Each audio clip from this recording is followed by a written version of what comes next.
श्री शिवाय नमस्तुभ्यम। दोस्तों, जैसा कि आप सभी लोग जानते हैं कि 24 जून 2026 यानी बुधवार को पड़ रही है ज्येष्ठ मास की शुक्ल पक्ष दशमी तिथि। और दोस्तों, ये वह तिथि है जो ज्येष्ठ मास में पड़ने वाली सबसे बड़ी तिथि है, क्योंकि ये ज्येष्ठ मास में पड़ने वाली है और इसका बहुत ही बड़ा और विशेष महत्व होता है। पूज्य गुरुजी ने कहा है कि अगर कभी भी मौका लग जाए और ज्येष्ठ मास की दशमी तिथि बुधवार को पड़ जाए तो आप लोगों को 7 हरा दुर्वा का उपाय तो अवश्य ही करना चाहिए। इन दोनों का संयोग बहुत ही कम आता है। इसी के साथ में गुरुजी ने अपनी शिव पुराण कथा में बताया है कि इस दिन आपको 7 दुर्वा का उपाय तो आपको अवश्य ही करना चाहिए, क्योंकि ऐसा दिन पूरे साल में सिर्फ एक ही बार आता है। और दोस्तों, आप सभी लोग जानते हो कि बुधवार का अगर सबसे बड़ा उपाय है तो वो 7 हरा दुर्वा वाला उपाय है। तो दोस्तों, इस बुधवार दशमी तिथि के दिन आप लोगों को इस 7 हरा दुर्वा वाला उपाय को जरूर करना है। बहुत सारे लोग होंगे जिन लोगों ने इस उपाय को ना किया हो, मतलब पूरा साल निकल गया, उन्होंने किसी भी दिन इस 7 हरा दुर्वा वाला उपाय को ना किया हो। पर दोस्तों, आपके पास एक आखिरी मौका बचा हुआ है जो कि 24 जून के दिन है। तो इस दिन आप लोगों को इस वाले उपाय को जरूर करना है। भले ही आपने पूरे महीने भर इस उपाय को ना किया हो, पर अगर आपने इस ज्येष्ठ मास के बुधवार दशमी तिथि के दिन अगर इस वाले उपाय को कर लिया तो आपको इस उपाय को करने का वह फल मिलेगा जिसकी आपने कभी कल्पना भी नहीं करी होगी। इसीलिए आप लोग इस वाले उपाय को एक बार जरूर कर लेना है, ताकि आप लोगों के हाथ से ये मौका ना जा सके और आपको इस उपाय को करने का फल मिल सके। दोस्तों, ये उपाय पंडित जी ने अपनी अभी ही शिव महापुराण की कथा में बताया है, जिस उपाय को आज हम आपको बहुत अच्छे से समझाने वाले हैं। इस वीडियो को देखने के बाद इस उपाय को समझने के लिए आपको कोई और वीडियो को देखने की जरूरत नहीं पड़ेगी। तो चलिए दोस्तों, उपाय को शुरू करते हैं। देखिए, ये इस ज्येष्ठ मास के बुधवार दशमी तिथि के दिन ये इतना खास होता है, इतना महत्वपूर्ण होता है। देखा गया है कभी कभी बड़े बड़े पूजा पाठ अनुष्ठान से जो मनोकामना पूर्ण नहीं होते, वह ज्येष्ठ मास के दिन बुधवार दशमी तिथि के दिन एक छोटे से उपाय करने से ही आपकी मनोकामना पूर्ण हो जाती है। और बहुत सारे लोगों ने इस उपाय को किया भी है और उनको इस उपाय को करने का फल भी जरूर मिला है। अगर आप लोग भी इस उपाय को करना चाहते हैं तो आप इस उपाय को पहले अच्छे से समझ लेना, सुन लेना, उसके बाद करना। आपको इस उपाय का फल जरूरी, और इस उपाय को कर लेने से आपके घर में चाहे किसी भी प्रकार की दुख और समस्या क्यों ना चल रही हो, आपको उसका कारण भी नहीं पता है कि भाई ये समस्या किस कारण से चल रही है, उसका कुछ भी कारण हो सकता है। जैसे ऐसे पितृदोष हो सकता है या किसी भी तरह का मंगल दोष भी हो सकता है। तो इस दिन आप लोगों को ये वाला उपाय कर लेना। ये एक ऐसा उपाय है जिस उपाय को अगर किसी विशेष दिन पर किया जाए तो भाई उस विशेष दिन का जो है वो तो मिलता ही मिलता है, पर हमने उस दिन पर इस उपाय को किया है तो हमें उससे भी बड़ा फल मिलता है, और फल बहुत जल्दी मिलता है क्योंकि आप इस उपाय को बहुत ही बड़े और विशेष दिन पर कर रहे हैं। तो चलिए अब उपाय के बारे में बात करते हैं, लेकिन उससे पहले आप लोगों को यह जानना आवश्यक है कि आखिर ये उपाय किस समय करना है, किसको करना है और कैसे करना है। तो चलिए हम आगे आपको वीडियो में एक एक करके बता देते हैं। उससे पहले अगर आप लोग हमारे चैनल पर पहली बार हैं तो हमारे चैनल को सब्सक्राइब करना ना भूलें, और अगर आपके और इस वीडियो को करके कमेंट बॉक्स में श्री शिवाय नमस्तुभयम ओम नमः शिवाय जरूर टाइप कर देना। तो दोस्तों, इस 7 दुर्वा वाला उपाय को हमें इस बुधवार दशमी तिथि के दिन कैसे करना है, किसको करना है, किस समय करना है और कहां पर करना है, ये सारे सवालों के जवाब आपको इस वीडियो में मिल जाएंगे। और जो ये वीडियो देखेगा भाई उसको 7 हरा दुर्वा वाला उपाय जरूर करना चाहिए, क्योंकि इस दिन 7 दुर्वा का भी बहुत ही बड़ा और विशेष महत्व होता है।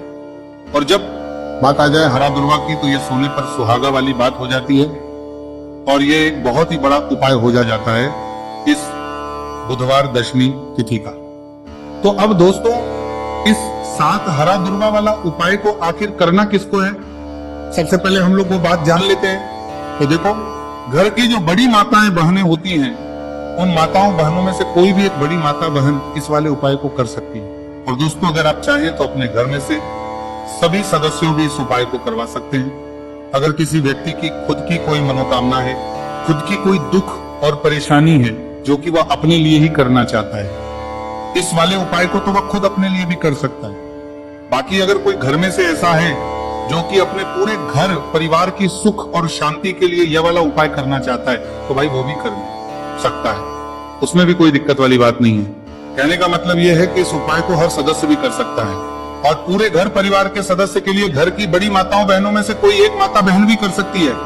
माताएं बहनें अगर घर में उपस्थित ना हो या वह ये वाला उपाय ना कर पा रही हो तो फिर घर का कोई बड़ा सदस्य भी इस 7 हरा दूर्वा वाला उपाय को कर सकता है, चाहे फिर वो पुरुष ही क्यों ना हो, उसमें कोई भी दिक्कत वाली बात नहीं है। अब दोस्तों जो अगला प्रश्न निकल कर आता है वह ये आता है इसको लेकर कि आखिर इस उपाय को हमें किस समय करना है, सुबह के समय करना है कि शाम के समय करना है। तो देखो इस वाले उपाय को आप लोग सुबह के समय भी कर सकते हो और शाम के समय प्रदोष काल में भी कर सकते हो। अब अगर आप पूछो कि भाई सबसे उत्तम समय कौन सा रहेगा इस 7 हरा दूर्वा वाला उपाय को करने का, तो हम आपसे बस यही कहेंगे कि इस उपाय को आप सुबह के समय करेंगे तो ज्यादा बेहतर होगा।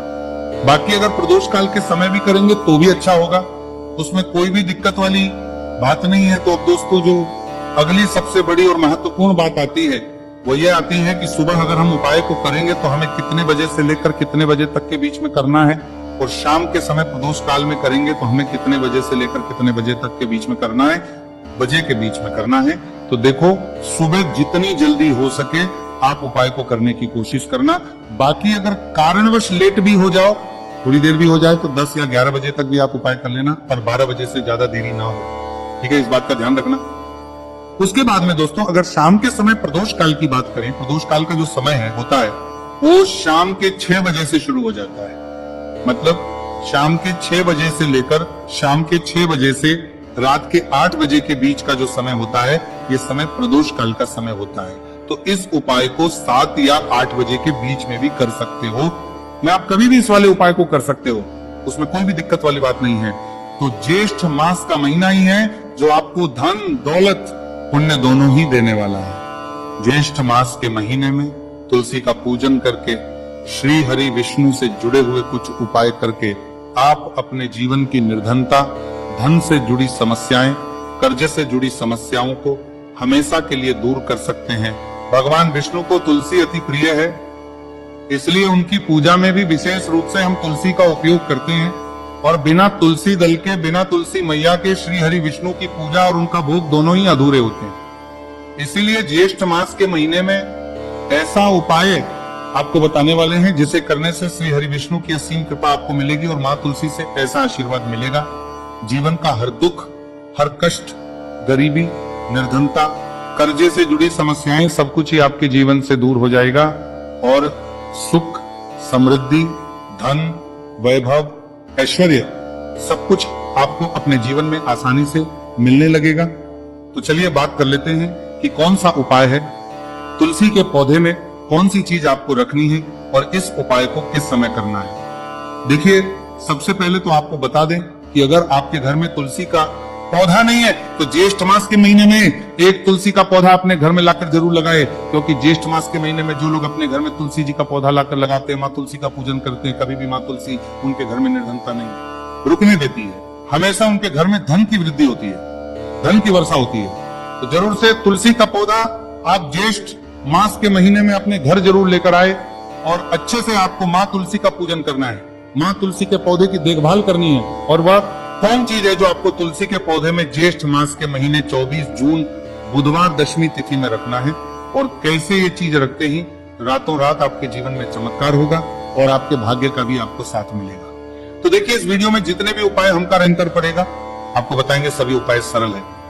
देखो गुरुजी ने कहा है कि बुधवार के दिन आपको 7 हरा दूर्वा वाला उपाय तो अवश्य ही करना चाहिए। वीडियो के अंतिम में आपको उपाय बताया है, आपको करना है। देखो आगे बढ़ने से पहले वीडियो को एक लाइक जरूर करें। देखो सबसे पहला उपाय, यदि आपके जीवन में कर्जा बहुत अधिक है, आपके जीवन में संकट बहुत अधिक रहते हैं, आपके ऊपर बहुत अधिक विपदा आ रही है, बार बार आपको अपने व्यापार में और अपने धन में हानि देखने को मिल रही है, यानी कि आपको प्रत्येक कार्य में हानि हो रही है, तो आपको ये उपाय करना चाहिए। इस उपाय को करने के लिए आपको 2 चीजों की आवश्यकता होगी। सबसे पहले है, आप जानते हो, जो कि भगवान गणेश जी को समर्पित होती है, तो आपको वह हरा दूर्वा की आवश्यकता होगी। साथ ही में एक लोटा जल की आवश्यकता होगी। और आप जब भी उपाय को करें, जिस दिन भी आपको करें, तो आपको प्रातः कल सुबह ही वो करना है। इस बात का विशेष रूप से आपको ध्यान रखना है, ठीक है। तो आपको एक हरा दूर्वा लेनी है, अगर आधा हरा दूर्वा भी मिल जाती है तो भी कोई दिक्कत नहीं है, बस आपको हरा दूर्वा है। अगर ज्यादा ना मिले तो उस स्थान पर एक हरा दुर्वा भी ले सकते हैं। हरा दुर्वा आपको आसानी से कहानी पर भी मिल जाएगी। बस याद रखिएगा शुद्ध दुर्वा, और मतलब उसे शुद्ध करके ही उपयोग में लीजिएगा, है ना। तो आपको करना क्या है, एक हरा दुर्वा या एक से ज्यादा भी हरा दुर्वा आप लोग ले सकते हैं। तो एक हरा दुर्वा अपनी ले लीजिए, एक हरा दुर्वा के साथ में आप 1 लोटा जल ले लीजिए, और इन दोनों ही चीजों को लेकर शिवाजी के मंदिर पहुंच जाइए। जी के मंदिर पहुंचकर सबसे पहले आप शिवाजी के पास में बैठा जाइए। शिवाजी के पास में बैठने के बाद जो शिवाजी की शिवलिंग होगी, शिवलिंग के ऊपर सबसे पहले आपको ये दूर्वा को समर्पित करना है। दूर्वा को कुछ इस प्रकार से समर्पित करना है कि जो दूर्वा की दांडी का मुख होगा वो जलधारी की तरफ हो, जहां से जल नीचे करता है ना। और जो हरा दूर्वा का मिला हुआ भाग होगा वो अपने आप शिवाजी के पीछे की तरफ हो जाएगा। ठीक है, तो इस प्रकार से ये हरा दूर्वा का ये दूर्वा आपको भगवान शिवाजी का शिवलिंग के ऊपर समर्पित करनी है। और जो 1 लोटा जल आप अपने साथ लेकर आए हैं, इसी दूर के ऊपर भगवान शिव जी के शिवलिंग के ऊपर एक धारा से आपको समर्पित कर देना है। ठीक है, अब यहाँ पर देखने बात यह है कि ये उपाय इस व्यक्ति को करना है जिस व्यक्ति की नौकरी नहीं लग रही हो। जो व्यक्ति परीक्षा में पास होना चाहता हो तो इस व्यक्ति को अपने हाथों से इस उपाय करना है, तभी उपाय कम करेगा। ठीक है, उपाय को करने के बाद आपको 3 महीने उपाय आपको कब तक करना है, जब तक कि आपकी नौकरी ना जाए। जब तक आप इस उपाय को नियम के साथ करो, आपकी नौकरी जरूर लगेगी। अब बात करते हैं दूसरे उपाय के बारे में। तो देखिए दूसरे उपाय जो है, देखिए इस उपाय के लिए आपको मात्र 1 लौंग का जोड़ा लेना है, यानी कि 2 फूल वाली लौंग लेनी है। साथ में आपको मात्र थोड़ा सा शहद लेना होगा, और इसी के साथ में आपको तांबे के पात्र अंदर शुद्ध जल लेना होगा। अब देखिए इन सभी सामग्रियों को लेकर के आपको भगवान शिव के मंदिर में पहुंच जाना है। देखिए ये उपाय आप सुबह से लेकर शाम तक कर सकते हैं। तो वो सबसे पहले तो आपके पास जो 2 फूल वाली लौंग है, उन्हें आपको शहद के अंदर अच्छे से डुबो है, यानी कि दोनों लौंग पर आपको अच्छे से शहद का लेपन कर देना है।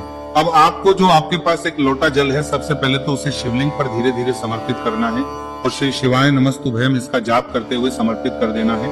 अब आपके पास जो 2 फूल वाली लौंग है शहद से, उसे आपको शिवलिंग पर अर्पित करना है, और आपको प्रार्थना करनी है कि जीवन में जो रोग की स्थिति है वह समाप्त हो, जीवन के जो संकट और समस्याएं हैं वह सभी समाप्त हो, जीवन से जो कर्ज की समस्या है वह समाप्त हो। इस प्रकार से प्रार्थना करते हुए ये जो 2 फूल वाली लौंग ही शहद संयुक्त इस आपको शिवलिंग पर अर्पित कर देनी है। आपकी जो भी समस्या होगी इस बुधवार के दिन अवश्य ही समाप्त हो जाएगी। तो इस प्रकार से आपको पहला उपाय करना है। अब हम बात कर लेते हैं दूसरे उपाय के बारे में। देखिए ये उपाय आपके लिए सर्वश्रेष्ठ होने वाला है। देखिए इस उपाय के लिए आपको चाहिए होंगे 5 हरा मूंग के दाने, और मूंग के दाने कहीं से भी खंडित नहीं होने चाहिए, इस बात का ध्यान रखें। और इसी के साथ में आपको एक तांबे के पात्र के अंदर अपने घर से शुद्ध जल 1 लोटा जल ले लेना है। अब दोस्तों इन सभी सामग्रियों को लेकर के आपको सीधे पहुंच जाना है भगवान शिव के मंदिर में। देखिए इस उपाय को भी आप सुबह भी कर सकते हैं और शाम के समय में भी कर सकते हैं। देखिए भगवान शिव के मंदिर में पहुंचने के बाद आपके पास जो 5 हरे मूंग हैं, उनमें से पहला जो हरा मूंग है आपको शिवलिंग के सामने जो नंदी महाराज होते हैं और उनका जो पैर उठा हुआ होता है, वहां पर आपको पहला हरा मूंग समर्पित करते हैं, और आपको श्री शिवाय नमस्तुभयम इसका जाप कर लेना है। फिर आपको दूसरा हरा मूंग लेना है, और शिवलिंग पर जो श्री गणेश जी वाला स्थान होता है वहां पर आपको ये दूसरा हरा मूंग समर्पित कर देना है, यानी कि शिवलिंग के सीधे तरफ आपको ये दूसरा हरा मूंग समर्पित करना है। और फिर आपको ओम गण गणपति नमः या फिर ओम श्री गणेशाय नमः इसका जाप कर लेना है। तीसरा हरा मूंग का दाना आपको भगवान शिव की सबसे प्रिय पुत्री माता अशोक सुंदरी वाले स्थान पर समर्पित।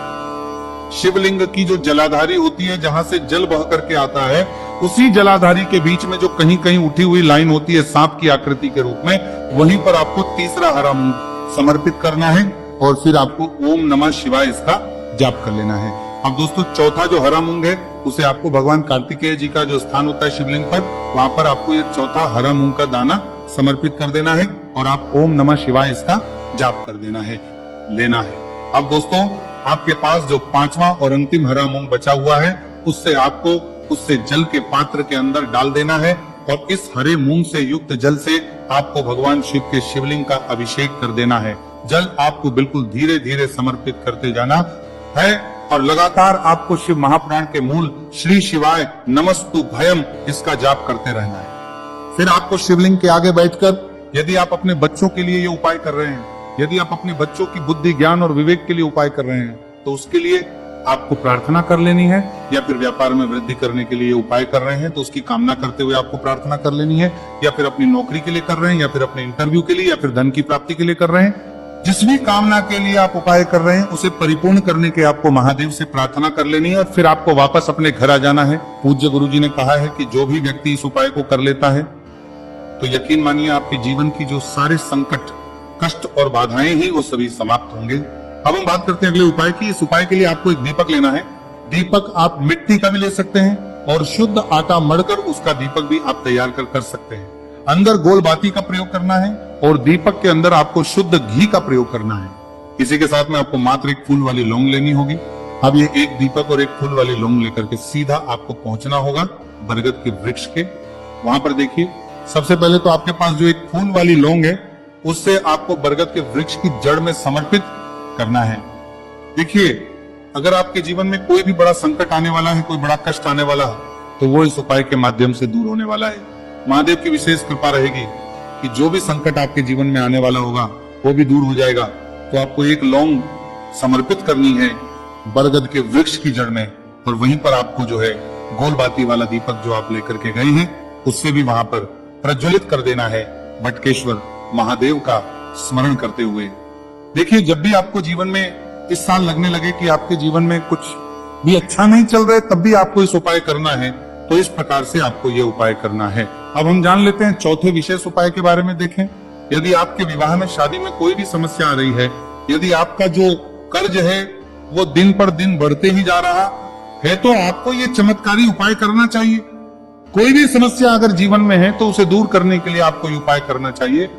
मंगल दोष से जुड़ी हुई समस्या भी है तब आपको ये उपाय करना चाहिए। देखिए, इस उपाय के लिए आपको एक तांबे के पात्र के अंदर अपने घर से शुद्ध जल लेना है और इसी के साथ में आपको एक चुटकी लाल चंदन लेना होगा। अब आपको क्या करना है कि जो लाल चंदन आपने लिया है उसे आपको उससे जल के पात्र के अंदर डाल देना है और ये जल जो है आपको लाल चंदन से युक्त तैयार कर लेना है और ये लाल चंदन से युक्त जल आपको भगवान शिव के मंदिर में लेकर के पहुंचना है। लेकिन उपाय भी आप सुबह से लेकर के शाम तक कर सकते हैं।